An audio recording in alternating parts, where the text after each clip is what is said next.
mamatay si Shikamaru Nara sa Boruto 2 Blue Vortex. Sino kaya yung kaya, yung pwedeng maging sunod na Hokage ng Konoha, na pwedeng pumalit sa kanya, na pwede at kayang-kaya na ipagtanggol ang Konoha sa mga god level ninja katulad nila Jura, Hidari at mga Shinjugan? Naisip nyo na rin ba yon? Sa sitwasyon ng Konoha ngayon sa latest chapter ng Boruto. We all know naman na si Shikamaru na kasalukuyang Hokage ng Konoha ngayon ay pansamantalang nakaupo bilang Hokage dahil nawala at itinago nga ni Kawaki si Naruto. And sa aking calculation nga ay matagal o halos kalahati ng istorya ng Boruto mawawala si Naruto. Dahil kung mapapansin nyo sa flash forward ay masasabi natin na matagal ngang makukulong si Naruto sa dimension ni Kawaki. Kaya naman hindi nga pwedeng walang pumalit na Hokage ng Konoha. Kaya naman pagkawala pa lang ni Naruto ay agad-agad ngang umupo agad itong si Shikamaru. Dahil hindi nga pwedeng walang maging Hokage o leader ng isang bayan kahit nga saglit lamang.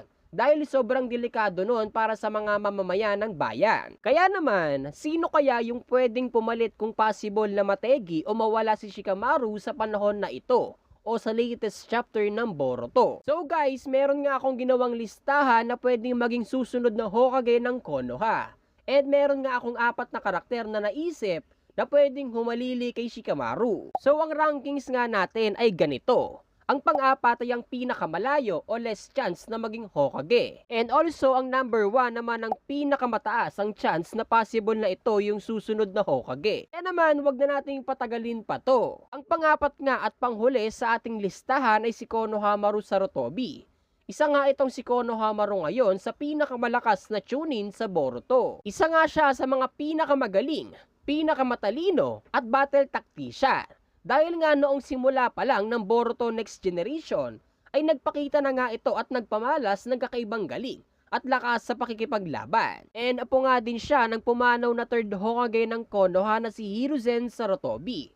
So meaning, nasa dugo na talaga ni Konohamaru ang maging Hokage ng Konoha. At teacher nga din niya at master nga din niya si Naruto. And usually guys, kapag ka malakas ang teacher, ay malakas na din ang estudyante, di ba? And in terms of leadership naman, ay magaling din itong si Konohamaru. And sikat nga din ito sa buong mundo ng mga ninja dahil po nga siya ni Hiruzen Sarutobi. And also, pinakamalakas na chunin sa Konoha. Parang same thing lang din noong kay Kakashi. Na noong chunin pa nga lang siya ay kilala na nga siya sa mundo ng mga ninja.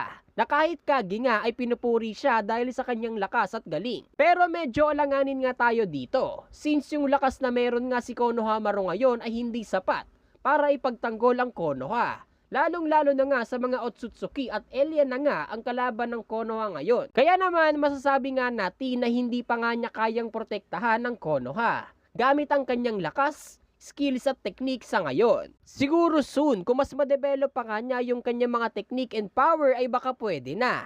Lalo na kung yung kanyang summoning technique na unggoy. Dahil alam naman natin kung gaano kalakas yung summoning na yon. At matutunan nga niya ang Sage Mode Senjutsu mula sa Mount Nyoboku. Susunod naman at pangatlo ay si Sakura Haruno Uchiha.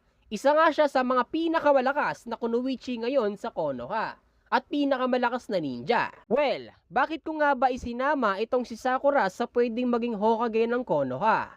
Dahil syempre si Sakura ay suitable sa posisyon na ito. Siya lang naman ang head of medical department ngayon ng Konoha. At siya lang din naman ang pinakamagaling na medical ninja ngayon sa Boruto. So meaning guys, sobrang kilala siya sa buong mundo ng mga ninja bilang pinakamagaling na medical ninja sa kasaysayan. And in terms of leadership naman ay wala namang duda na magaling itong mag-manage ng mga tauhan. At parang same lang sila ng profile background ng kanyang master na si Tsunade. At in terms of skills, power ay mas malakas nga si Sakura kaysa sa kanyang master na si Tsunade. Kumbaga during Naruto Shippuden and during 4th Great Ninja War ay nahigitan na nga niya si Tsunade. Kahit noong bata pa lamang si Sakura at gainin pa nga lang siya ay napakagaling na nga niya in terms of chakra control. At napakalaki nga din ang naitulong ni Sakura sa 4th Great Ninja War. Kasama nga niyang lumaban si Naruto, Sasuke at Kakashi against kay Otsutsuki Kaguya. Isa nga si Sakura sa mga dahilan kung bakit natalo nila si Kaguya. Kaya naman sobrang pwede pa rin itong si Uchiha Sakura bilang maging Hokage. At susunod naman at pangalawa naman ay si Hatake Kakashi Naging Hokage nga siya for almost 12 years after ng digmaan ng mga ninja. Isa nga siyang pinakamatalinong ninja at napakataas nga din ng kanyang battle IQ pagdating sa labanan. Na mahahalin tulad nga natin siya kay Shikamaru. Napakadami din netong alam na mga technique at super powerful na Chidori. And sa ngayon nga ay meron nga din siyang bagong purple Chidori. Not sure nga kung anong tawag dun guys. But anyways, pwede nga na bumalik si Hatake Kakashi bilang Hokage ng Konoha. Since way back in Naruto, noong namatay nga si Minato ay bumalik sa posisyon ng Hokage si Hiruzen. Para nga sa akin guys ay malakas pa rin itong si Kakashi. Dahil we all know naman yung capabilities na meron itong si Kakashi. Kahit nga noong Naruto Shippuden pa lang, di ba? Talaga namang masasabi ko nga guys na malakas din ito during Naruto series. Pero dito nga sa Boruto ay hindi na nga siya masyadong ipinapakita. At hindi pa naman ganun katanda itong si Kakashi ngayon dito sa Boruto. Kaya naman kayang-kaya nga niyang gampanan ang posisyon na Hokage. Dahil kung pag-uusapan nga natin guys sa in terms of leadership ay swak na swak nga itong si Kakashi. Dahil sobrang laki nga ng experience na mayroon itong si Kakashi. Mula noong nasa Anbu pa lang siya. Isa na nga siyang team captain doon. Hanggang sa naging teacher sila ni Naruto, Sakura at Sasuke. At naging Hokage ng Konoha. Kaya naman 'di ba, pwede pa din siyang bumalik sa posisyon bilang Hokage ng Konoha. If ever man na mawala si Shikamaru. And habang inaantay na bumalik si Naruto sa Konoha. Pero ang mahirap nga lang dito guys ay yung lakas na meron itong si Kakashi sa ngayon. Dahil nga puro alien na yung kalaban ng Konoha ngayon. And also Otsutsuki na alam naman natin na sa ibang level na nga. And masabi nga natin na hindi niya kayang protektahan ng Konoha gamit ang kanyang skills and power. Dahil hindi na nga niya kayang makipagsabayan pa sa mga god level ninja alien na ito. Pero kung pag-uusapan naman natin ay battle IQ, planning and squad leader ay kayang-kaya niyang gumawa ng mga kakaibang paraan na sigurado tayo na kahit mismo tayo ay hindi natin maiisip yon. Laban sa mga Otsutsuki at Shinjugat. Ang unang-una nga sa ating listahan ay si Uchiha Sasuke. No doubt naman dahil alam naman natin na sobrang lakas nga netong si Sasuke. Dahil isa nga siyang Shadow Hokage ng Konoha na tumutulong sa Hokage sa maraming bagay. Or sa madaling salita guys ay siya yung gumagawa ng mga bagay na hindi kayang gawin ng isang Hokage. Which means swak na swak nga si Sasuke bilang maging Hokage ng Konoha. Dahil alam naman natin na si Sasuke lang ang kapantay niya ng lakas. At walang kahit sino mang ninja ang nabubuhay na kapantay ng lakas ni Naruto at Sasuke. And though guys, sabihin na nating na-nerf sila.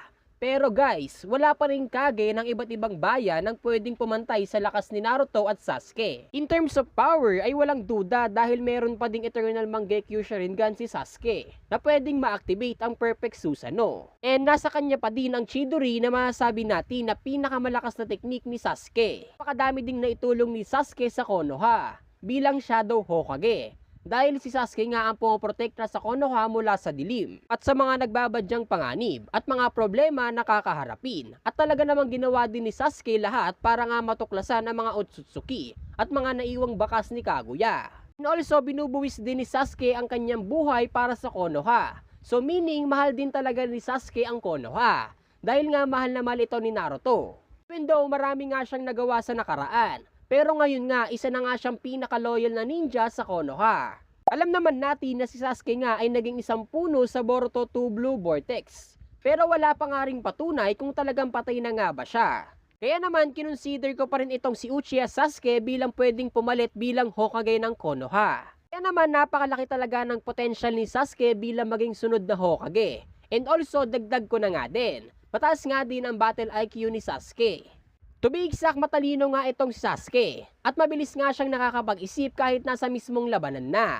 Kumbaga sa ulam guys ay kompleto recados na itong si Sasuke. Matalino, malakas, loyal, may experience at galing sa malakas na angkan.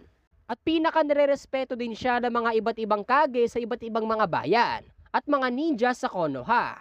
At kadalasan pa nga ay tinatawag siyang Master Sasuke instead of Sasuke lang. To be honest guys, hindi pa nga din ako sure dito kay Sasuke. Dahil kung pag-uusapan lang naman ay Hokage, ay wala pa rin pwedeng pumalit sa pwesto sa ngayon ni Shikamaru. Dahil alam naman natin na si Shikamaru ay magaling kung usapang leadership lamang. Since alam naman natin simula pa lang noong Naruto series, ay subok na itong si Shikamaru. At meron nga itong si Shikamaru na over 200 IQ. And in terms of planning, decision making ay walang duda na na kay Shikamaru lahat ng yan. At dagdag ko na nga din guys, na siya nga ang pinaka-the best strategy sa buong kasaysayan ng Naruto and Boruto series. Isang ang full package nga itong si Shikamaru, na talagang sa ngayon nga ay walang pwedeng pumalit sa kanya. Pero if ever man na mamatay nga siya sa Boruto, ay pwedeng yung apat na nabanggit ko ang pwedeng maging susunod na Hokage ng Konoha. Dahil syempre, karapat dapat nga sila sa posisyon na Hokage. Kaya naman kung gusto mo pa nga ng ganitong content ay wag mo nang kalimutang i-like ang video na ito at mag-follow ka na nga din para sa mga susunod pa na video.